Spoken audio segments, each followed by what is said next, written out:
আলহামদুলিল্লাহি ওয়াহদা ওয়াসসালাতু ওয়াসসালামু আলা মান লা নাবিয়্যা বা'দা। আলহামদুলিল্লাহ, আল্লাহ সুবহানাহু ওয়া তাআলার প্রশংসা, যিনি আমাদেরকে আজকে এই ইসলামী সম্মেলনে আসার তৌফিক দান করেছেন। সকলে বলি আলহামদুলিল্লাহ। দরুদ এবং সালাম বর্ষিত হোক আমাদের প্রিয় নবী মুহাম্মদুর রাসূলুল্লাহ সাল্লাল্লাহু আলাইহি ওয়াসাল্লামের প্রতি।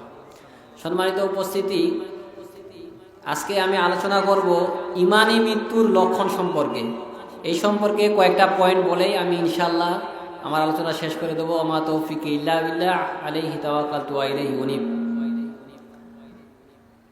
ইমানি মৃত্যুর এক নম্বর যেটা লক্ষণ বলবো সেটা হচ্ছে যে মৃত্যুর পূর্বে লা ইলাহা ইল্লাল্লাহ। আল্লাহ রাসূল সাল্লাল্লাহু আলাইহি সাল্লাম বলেছেন যে মান কানা আখিরু কালামি লা ইলাহা ইল্লাল্লাহ দাখালাল জান্নাহ। যে ব্যক্তির শেষ কথা হবে লা ইলাহা ইল্লাল্লাহ দাখালাল জান্নাহ, সেই ব্যক্তি জান্নাতে চলে যাবে। সুবহানাল্লাহ বিহামদিহি। তাহলে ইমানের পূর্বে অর্থাৎ মৃত্যুর পূর্বে যে ব্যক্তি লা ইলাহা ইল্লাল্লাহ বলতে পারবে, এই ব্যক্তি আল্লাহ রাসূল সাল্লাল্লাহু আলাইহি সাল্লাম বলেছেন জান্নাতে চলে যাবে। দ্বিতীয় যেটা পয়েন্ট বলবো সেটা হচ্ছে যে জুমার দিনে অথবা জুমার রাতে মৃত্যুবরণ করা। আব্দুল্লাহ ইবনে আমর রাদিয়াল্লাহু আনহু থেকে হাদিসটা বর্ণিত হয়েছে, তিরমিজির মধ্যে 1054 নম্বর হাদিস। আল্লাহ রাসূল সাল্লাল্লাহু আলাইহি সাল্লাম বলেছেন যে মা মিন মুসলিমিন ইয়ামুতু ইয়াউমাল জুমআতি আও লাইলাতিল জুমআ ইল্লা ওয়াকাফাল্লাহু ফিতনাতাল কবর। রাসূল সাল্লাল্লাহু আলাইহি সাল্লাম বলেছেন যে কোনো ব্যক্তি যদি জুমার রাতে অথবা জুমার দিনে মারা যায়, ইল্লা ওয়াকাফাল্লাহু ফিতনাতাল কবর, আল্লাহ সুবহানাহু ওয়া তাআলা তাকে কবরের যে ফিতনা, কবরের যে আযাব, এই আযাব থেকে আল্লাহ সুবহানাহু ওয়া তাআলা তাকে মুক্তি দিবেন। সুবহানাল্লাহ বিহামদিহি। তাহলে সম্মানিত উপস্থিতি, দ্বিতীয় যেটা বললাম সেটা হচ্ছে জুমার দিনে অথবা জুমার রাতে মৃত্যুবরণ করা। যারা জুমার দিনে অথবা জুমার রাতে মৃত্যুবরণ করে, আল্লাহ সুবহানাহু ওয়া তাআলা তাদেরকে কবরের ফিতনা থেকে তাদেরকে রক্ষা করবেন ইনশাআল্লাহ। তৃতীয় যেটা বলবো সেটা হচ্ছে যে শাহাদাতের মৃত্যুবরণ করা। শাহাদাতের মৃত্যু এটা সবার কপালে কিন্তু নসিব হয় না। আর শহীদদের মর্যাদা আল্লাহ সুবহানাহু ওয়া তাআলার কাছে অনেক বেশি। যারা আল্লাহর রাস্তায় শহীদ হয়, যারা আল্লাহর রাস্তায় পাহারা দেয়, তাদের ফজিলত অনেক বেশি। সুনানে নাসাইর মধ্যে 4094 নম্বর হাদিস, আল্লাহ রাসূল সাল্লাল্লাহু আলাইহি সাল্লাম বলছেন যে রিবাতু ইয়াওমান ফি সাবিলিল্লাহি খায়রুম মিনাদ দুনিয়া ওয়া মা ফিহা। আল্লাহর রাস্তায় একদিন অর্থাৎ এক সকাল এবং এক সন্ধ্যা ব্যয় করা খায়রুম মিনাদ দুনিয়া ওয়া মা ফিহা, দুনিয়া এবং দুনিয়ার মধ্যে যা কিছু আছে সব কিছুর চাইতে উত্তম। দেখেন, আল্লাহ রাসূল সাল্লাল্লাহু আলাইহি সাল্লাম শহীদদের মর্যাদা সম্পর্কে আলোচনা করতেছেন। মিকদাদ রাদিয়াল্লাহু তাআলা থেকে হাদিসটা বর্ণিত, রাসূল সাল্লাল্লাহু আলাইহি সাল্লাম বলেছেন যে লিশাহিদি ইনদাল্লাহি সিত্তু খিসালিন, শহীদদের জন্য আল্লাহর কাছে 6টি পুরস্কার রয়েছে।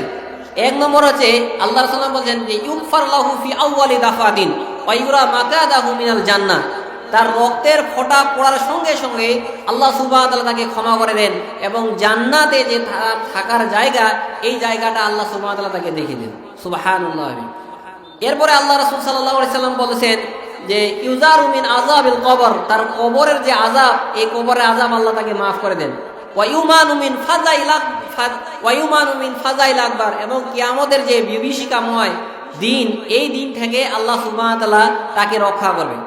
ওয়া ইউদাউ আলা রাসি তাজুল ওয়াকারিল ইয়াকুতাতু খায়রুম মিনাদ দুনিয়া ওয়া মা ফিহা, এবং আল্লাহ সুবহানাহু ওয়া তাআলা তাকে সম্মানের মর্যাদার এমন একটা তাজ বা এমন মুকুট পরাবেন, খায়রুম মিনাদ দুনিয়া ওয়া মা ফিহা, দুনিয়া এবং দুনিয়ার মধ্যে যা কিছু আছে সব কিছুর চাইতে উত্তম।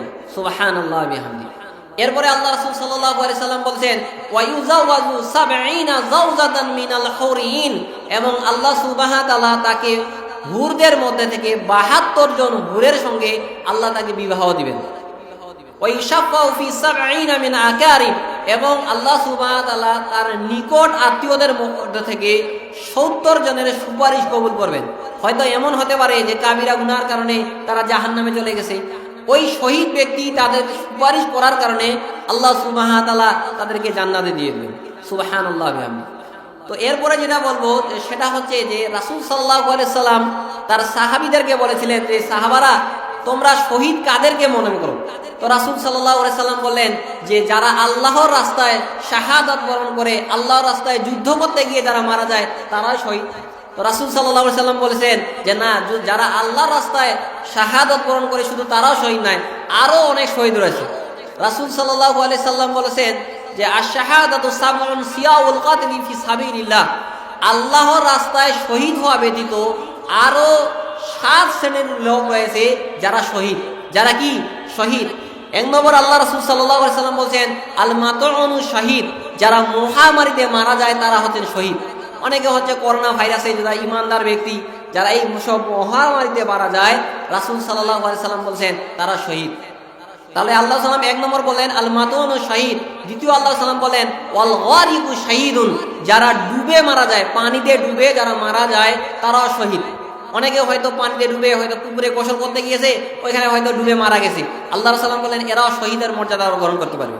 ওয়াসাহিবুল জাতিল জামবি শাহীদুন, তাহলে রাসূল সাল্লাল্লাহু আলাইহি সাল্লাম বললেন এক নম্বর যেটা বললেন যে যারা মহামারীতে মারা যায় তারা হচ্ছে শহীদ। দ্বিতীয় আল্লাহ রাসূল সাল্লাল্লাহু আলাইহি সাল্লাম বলেন যারা পানিতে ডুবে মারা যায় তারা হচ্ছেন শহীদ। তৃতীয় আল্লাহ রাসূল সাল্লাল্লাহু আলাইহি সাল্লাম বলছেন যারা শ্বাসকষ্টে মারা যায় এই সকল ব্যক্তিরাও হয় শহীদ। অনেকে হয়তো শ্বাসকষ্ট হতে হতে এইভাবে মারা যায়, আল্লাহ রাসূল সাল্লাল্লাহু আলাইহি সাল্লাম বলছেন এই সকল ব্যক্তিরাও শহীদ। এরপরে রাসূল সাল্লাল্লাহু আলাইহি সাল্লাম বলছেন ওয়াল মাবতুনু শাহীদুন, যারা পেটের রোগে মারা যায় এই সকল লোকরাও হচ্ছে শহীদ। ওয়াল হারিকু শাহীদুন, যারা আগুনে পুড়ে মারা যায় তারাও শহীদ। হয়তো কথার কথা আপনি বাসায় শুয়ে আছেন, আপনার বাসার মধ্যে আগুন লেগে গেছে, এই আগুনে যদি আপনি মারা যান তাহলে আপনি শহীদের মৃত্যুবরণ করবেন। অনেকে হয়তো বিভিন্ন ফ্যাক্টরিগুলোতে, মিলগুলোতে আগুন লেগে যায়, এই জায়গায় অনেক মানুষ মারা যায়। তো রাসূল সাল্লাল্লাহু আলাইহি সাল্লাম বলতেছেন ওয়াল হারিকু শাহীদুন, যারা আগুনে পুড়ে যায় তারা শহীদ। আল্লাহ রাসূল সাল্লাল্লাহু আলাইহি সাল্লাম বলছেন ওয়াল্লাযী ইয়ামুতু তাহতাল হাদমি বাই শাহীদুন, আল্লাহ রাসূল সাল্লাল্লাহু আলাইহি সাল্লাম বললেন যারা কোনো কিছু চাপা মোড়ে মারা যায়, হয়তো কোনো একটা জায়গায় আপনি আছেন, ওই জায়গায় একটা দোয়াল পড়ে গেছে, দোয়াল পড়ে আপনি ওই জায়গায় মারা গেছেন, তাহলে আপনি শাহাদাতের মর্যাদা লাভ করবেন। এরপরে আল্লাহ রাসূল সাল্লাল্লাহু আলাইহি সাল্লাম বলেছেন 7 নম্বর ওয়াল মারাদু তামুতু বিজামিআন শাহীদুন, যেই সকল মা বোনেরা বাচ্চা প্রসব করতে গিয়ে মারা যায়, আল্লাহ রাসূল সাল্লাল্লাহু আলাইহি সাল্লাম বলছেন এরা হচ্ছে শহীদ। অনেক মা বোনেরা রয়েছে যারা বাচ্চা প্রসব করতে গিয়ে মারা যায়, রাসূল সাল্লাল্লাহু আলাইহি সাল্লাম বলছেন যে এই সকল মা বোনেরাও শাহাদাতের মর্যাদা লাভ করতে পারবে। সুবহানাল্লাহ। তাহলে দেখেন মা বোনদের জন্য কতটা একটা ফজিলতপূর্ণ বিষয়। একটা সন্তান জন্ম দিয়ে যদি মারা যায় দিতে গিয়ে, তাহলে তারা শহীদের মর্যাদা বহন করতে পারবে। আজকে দেখেন অনেক এমন একটা অবস্থা যে মা বোনেরা সন্তান বেশি করে নিতে চায় না, তারা একটা দুইটা বাচ্চা হলে আর বাচ্চা নিতে চায় না। আর আমাদের দেশের তো একটা স্লোগানে হয়ে গেছে যে 2টার বেশি নয়, 1টি হলে ভালো হয়। কয়টি? 2টার বেশি নয়, 1টি হলে ভালো হয়। কিছুদিন পরে এই স্লোগানও আসবে যে না হলে আরো ভালো হয়। এটা হবে না? তো যেই কথা বলতে চাচ্ছিলাম যে এরাও শহীদের মর্যাদা গ্রহণ করতে পারবে। এরপরে আসুন যে যারা নিজের মাল রক্ষা করতে গিয়ে মারা যায় তারাও শহীদের মর্যাদা লাভ করতে পারবে। সুনানে নাসাইর 4095 নম্বর হাদিস, আল্লাহ রাসূল সাল্লাল্লাহু আলাইহি সাল্লাম বলছেন মান কুতিলা দুনা মালিহি ফাহুয়া শাহীদ, যে ব্যক্তি তার মাল রক্ষা করতে গিয়ে নিহত হয় সেই ব্যক্তি শহীদ। সেই ব্যক্তি কি শহীদ? অর্থাৎ আপনার কাছ থেকে কোনো ব্যক্তি মাল নিয়ে যাইতে যাচ্ছে, আপনার একটা মাল সে কেড়ে নিয়ে চলে যাচ্ছে, বা ডাকাত আপনার বাসায় পড়েছে, আপনার মাল সম্পদ লুট করে নিয়ে চলে যাচ্ছে। তো এই মাল সম্পদ রক্ষা করতে গিয়ে যদি আপনি নিহত হন, আল্লাহ রাসূল সাল্লাল্লাহু আলাইহি সাল্লাম বলছেন ফাহুয়া শাহীদ, সেই ব্যক্তি শহীদের মর্যাদা লাভ করতে পারবে। এরপরে আল্লাহ রাসূল সাল্লাল্লাহু আলাইহি সাল্লাম বলছেন যে ব্যক্তি তার পরিবারকে রক্ষা করতে গিয়ে নিহত হবে এই ব্যক্তিও শহীদের মর্যাদা লাভ করতে পারবে। আল্লাহ রাসূল সাল্লাল্লাহু আলাইহি সাল্লাম বলেন মান কুতিলা দুনা আহলিহি ফাহুয়া শাহীদ, যে ব্যক্তি তার পরিবারকে রক্ষা করতে গিয়ে নিহত হবে ফাহুয়া শাহীদ, এই ব্যক্তিও শহীদের মর্যাদা লাভ করতে পারবে। এরপরে রাসূল সাল্লাল্লাহু আলাইহি সাল্লাম বলেছেন মান কুতিলা দুনা দীনিহি ফাহুয়া শাহীদুন, যে ব্যক্তি তার দ্বীনকে রক্ষা করতে গিয়ে শহীদ হবে সেই ব্যক্তিও শহীদের মর্যাদা লাভ করতে পারবে। দ্বীনকে রক্ষা করতে গিয়ে আপনি যদি নিহত হন, কোথাও আপনি কোথাও গিয়েছেন, রাসূল সাল্লাল্লাহু আলাইহি সাল্লামকে অপমান করতেছে, ওই মিছিলে আপনি গিয়েছেন, ওইখানে গুলি লেগে আপনি নিহত হয়ে গেছেন, রাসূল সাল্লাল্লাহু আলাইহি সাল্লাম বলেন মান কুতিলা দুনা দীনিহি ফাহুয়া শাহীদুন, সেই ব্যক্তিও শহীদের মর্যাদা লাভ করতে পারে। সুবহানাল্লাহি বিহামদিহি। এরপরে আপনি আপনার নফস, আপনার আত্মাকে বাঁচাতে গিয়ে যদি আপনি নিহত হন তাহলে আপনি শহীদ হবেন। রাসূল সাল্লাল্লাহু আলাইহি সাল্লাম বলেন মান কুতিলা দুনা দামিহি ফাহুয়া শাহীদুন, যে ব্যক্তি তার নিজেকে রক্ষা করতে গিয়ে নিহত হলো ফাহুয়া শাহীদুন, সেই ব্যক্তিও শহীদের মর্যাদা লাভ করতে পারে। সুবহানাল্লাহি বিহামদিহি। এরপরে যেটা বলবো সেটা হচ্ছে সাদকা করতে গিয়ে, আপনি সাদকা করার পরে যদি ভালো কাজ করার পরে যদি মারা যান, তাহলে আপনি শহীদের মর্যাদা লাভ করতে পারবেন না, আল্লাহ সুবহানাহু ওয়া তাআলা আপনাকে জান্নাতে দিয়ে দিবেন। রাসূল সাল্লাল্লাহু আলাইহি সাল্লাম বলেছেন যে মান তাসাদদাকা বিসাদাকাহ, মান তাসাদদাকা বিসাদাকাহ, যে ব্যক্তি সাদকা করলো, দান করলো, কুতিবা লাহু বিহি দাখালাল জান্নাহ, আল্লাহ সুবহানাহু ওয়া তাআলা তাকে জান্নাত দিয়ে দিবেন। সুবহানাল্লাহ। এই হাদিসটা মুসনাদে আহমদের মধ্যে রয়েছে, 23,372 নম্বর হাদিস। রাসূল সাল্লাল্লাহু আলাইহি সাল্লাম বলেন যে মান তাসাদদাকা বিসাদাকাহ কুতিবা লাহু বিহা দাখালাল জান্নাহ, যে ব্যক্তি সাদাকা করলো, সাদাকা করার পরে মারা গেল, কুতিবা লাহু বিহি দাখালাল জান্নাহ, এই ব্যক্তি জান্নাতে চলে গেল। তাহলে সম্মানিত উপস্থিতি, আপনি ভালো কাজ করার পরে, সাদাকা করার পরে যদি আপনি মারা যান, তাহলে আপনি জান্নাতে চলে যাবেন। এরপরে যেটা বলবো সেটা হচ্ছে যে অসুস্থ ব্যক্তিকে দেখতে যাওয়া। অসুস্থ ব্যক্তিকে দেখতে গিয়ে যদি আপনি মারা যান, তাহলে স্বয়ং আল্লাহ সুবহানাহু ওয়া তাআলা আপনাকে জান্নাতে দেওয়ার ব্যাপারে জামিনদার হয়ে যাবে। আয়েশা রাদিয়াল্লাহু তাআলা আনহা থেকে হাদিসটা বর্ণিত হয়েছে, সিলসিলা সহিহা 628 নম্বর হাদিস। রাসূল সাল্লাল্লাহু আলাইহি সাল্লাম বলেছেন যে সিত্তুন মা মিন মুসলিমিন ইয়ামুতু ওয়াহিদাতান মিনহুন্না ইল্লা কানা দামিনান আলাল্লাহ আইয়াদখুলাহুল জান্নাহ। রাসূল সাল্লাল্লাহু আলাইহি সাল্লাম বলেছেন যে কোনো মুসলমানের মধ্যে যদি 6টা ভালো গুণ থাকে, 6টা ভালো বৈশিষ্ট্য থাকে, আর এই 6টার মধ্যে যে কোনো একটা বৈশিষ্ট্য রেখে যদি সে মারা যায়, বৈশিষ্ট্য পাওয়া যায় তার মাধ্যমে, তাহলে আল্লাহ সুবহানাহু ওয়া তাআলা তাকে জান্নাতে দেওয়ার ব্যাপারে স্বয়ং জামিনদার হয়ে যাবে। কে জামিনদার হবে? স্বয়ং আল্লাহ তাকে জান্নাতে দেওয়ার ব্যাপারে জামিনদার হবে। রাসূল সাল্লাল্লাহু আলাইহি সাল্লাম এই কথা বলেন নেই যে আল্লাহ তাকে জান্নাতে দিবে।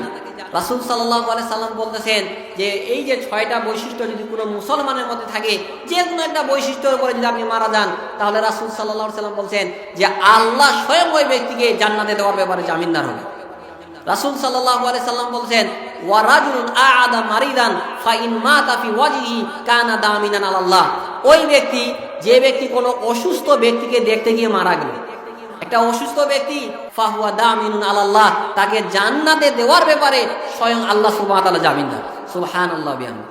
তাহলে দেখেন যে অসুস্থ ব্যক্তিকে দেখতে যাওয়ার গুরুত্ব, দেখতে যাওয়ার ফজিলতটা কত বেশি, অনেক বেশি। রাসূল সাল্লাল্লাহু আলাইহি সাল্লাম বলেছেন যে যে কোনো মুসলমান যদি অসুস্থ ব্যক্তিকে দেখতে যায়, মা মিন মুসলিমিন ইয়াউদু মুসলিমান গুদওয়াতান ইল্লা সাল্লা আলাইহি সাবউনা আলফা মালাকিন হাত্তা ইউসিহা ওয়া ইন আদাহু আশিয়াতান ইল্লা সাল্লা আলাইহি সাবউনা আলফা মালাকিন হাত্তা ইউসবিহা ওয়া কানা লাহু খারিফুন ফিল জান্নাহ। রাসূল সাল্লাল্লাহু আলাইহি সাল্লাম বলেছেন যে যে কোনো মুসলমান যদি কোনো মুসলমানকে সকালে দেখতে যায়, সকালবেলা যদি আপনি কোনো অসুস্থ ব্যক্তিকে দেখতে যান, আর সন্ধ্যা পর্যন্ত, অর্থাৎ সকালে দেখতে গিয়েছেন, সন্ধ্যা পর্যন্ত ৭০,০০০ ফেরেশতা আপনার জন্য দোয়া করবে। এরপরে আপনি সন্ধ্যার সময় গিয়েছেন কোনো মুসলমানকে দেখতে, সকাল পর্যন্ত ৭০,০০০ ফেরেশতা আপনার জন্য দোয়া করবে, মালাইকা আপনার জন্য দোয়া করবে। ওয়া কানা লাহু খারিফুন ফিল জান্নাহ, এবং জান্নাতে আল্লাহ সুবহানাহু ওয়া তাআলা তার জন্য একটা ঘর নির্মাণ করবে। সুবহানাল্লাহ। তাহলে দেখেন অসুস্থ ব্যক্তিকে দেখতে যাওয়ার ফজিলতটা কত বেশি। এরপর রাসূল সাল্লাল্লাহু আলাইহি সাল্লাম বললেন ওয়া রাজুলুন তাওয়াদ্দা ফা আহসানা উদুওয়া সুম্মা খারাজা ইলাল মাসজিদ লিসসালাতিন ফা ইন মাতা ফি ওয়াজহিহি কানা দামিনান আলাল্লাহ। রাসূল সাল্লাল্লাহু আলাইহি সাল্লাম বললেন যে ওই ব্যক্তি মান তাওয়াদ্দা ফা আহসানা উদুওয়া, যে ব্যক্তি বাসা থেকে সুন্দরভাবে উযু করে পায়ে হেঁটে মসজিদে গেল, বাসা থেকে যদি আপনি সুন্দরভাবে উযু করে পায়ে হেঁটে মসজিদে যান, লিসসালাতিন, এবং সালাত আদায় করেন, ফাইন মাতা ফি ওয়াজহিহি কানা দামিনান আলাল্লাহ, আর এই সালাত আদায় করতে করতে বা মসজিদে গিয়ে যদি আপনি মারা যান, রাসূল সাল্লাল্লাহু আলাইহি সাল্লাম বলেছেন যে তাকে জান্নাতে দেওয়ার ব্যাপারে স্বয়ং আল্লাহ সুবহানাহু ওয়া তাআলা জামিনদার হয়ে যাবে। সুবহানাল্লাহ বিহামদিহি। তাহলে সম্মানিত উপস্থিতি, দেখেন যে সালাত আদায় করতে গিয়ে ওইখানে যদি আপনি মারা যান, এর গুরুত্বটা কত বেশি, এবং উযু করে আপনাকে যাইতে হবে। দেখেন উযু করে মসজিদে যাওয়ার ফজিলত কিন্তু অনেক বেশি। আমরা হয়তো উযু করে মসজিদে যাই না, ওইখানে গিয়ে মসজিদের টেপ রয়েছে ওইখানে গিয়ে উযু করি, এটা না। আপনি ওইখানে গিয়ে উযু করবেন। আপনি একজন, আল্লাহ রাসূল সাল্লাল্লাহু আলাইহি সাল্লাম বলেন যে মান খারাজা মিন বাইতিহি মুতাতাহিরান লিয়া সালাতিন মাকতুবাতিন ফা আজরুহু কা আজরিল হাজ্জিল মুহরিম। রাসূল সাল্লাল্লাহু আলাইহি সাল্লাম বলেন যে ব্যক্তি বাসা থেকে উযু করে পায়ে হেঁটে মসজিদে যায়, তার উদাহরণটা হচ্ছে একজন ইহরামদারী হাজীর মতো। ইহরামদারী হাজীর যেমন ফজিলত, আল্লাহ রাসূল সাল্লাল্লাহু আলাইহি সাল্লাম বলছেন, যে ব্যক্তি হজ করতে, যে ব্যক্তি উজু করে, বাসা থেকে উজু করে পায়ে হেঁটে মসজিদে গিয়ে সালাত আদায় করে, তার উদাহরণটা হচ্ছে ঠিক একজন ইহরামদারে হাজির মতো। তাহলে চিন্তা করেন যে বাসা থেকে উজু করে যাওয়ার ফজিলতটা কত বেশি। তো সম্মানিত উপস্থিতি, এই কথা বলতে চাচ্ছিলাম যে আমি আলোচনা করলাম, আমার সময় হয়তো শেষ, আমি আলোচনা শেষ করে দিচ্ছি কারণ সময় দেওয়া হয়েছে, এর বেশি আলোচনা করাটাও ঠিক না। তো যে কথা বললাম যে আপনি যদি পায়ে হেঁটে মসজিদে যান তাহলে আপনি এই ফজিলতটা পাবেন। তো সম্মানিত উপস্থিতি, যে সকল কথা বললাম আল্লাহ সুবহানাহু ওয়া তাআলা যেন আমাদের এই সকল কথার উপরে আমল করার তৌফিক দান করেন, আল্লাহুম্মা আমিন। শেষে আরেকটা বৈশিষ্ট্য বলবো, সেটা হচ্ছে যে মৃত্যুর পূর্বে কপাল ঘেমে যাওয়া, এটা একটা ভালো মৃত্যুর লক্ষণ। কোনো ব্যক্তির যদি মৃত্যুর পূর্বে কপাল ঘেমে যায় তাহলে তার মৃত্যুটাও ভালো, মনে রাখবেন। তো যাক, যে সকল কথা বললাম আল্লাহ সুবহানাহু ওয়া তাআলা যেন আমল করার তৌফিক দান করেন, আল্লাহুম্মা আমিন। আল্লাহ সুবহানাহু ওয়া তাআলা যেন আমাদেরকে সকলকে ঈমানের উপরে মৃত্যু দান করেন, আল্লাহুম্মা আমিন। আল্লাহ সুবহানাহু ওয়া তাআলা যেন আমাদের শিরক এবং বিদআত থেকে দূরে থাকার তৌফিক দান করেন, আল্লাহুম্মা আমিন। ওয়া আখিরু দাওয়ানা আলহামদুলিল্লাহি রাব্বিল আলামিন। আসসালামু আলাইকুম ওয়া রাহমাতুল্লাহি ওয়া বারাকাতুহু।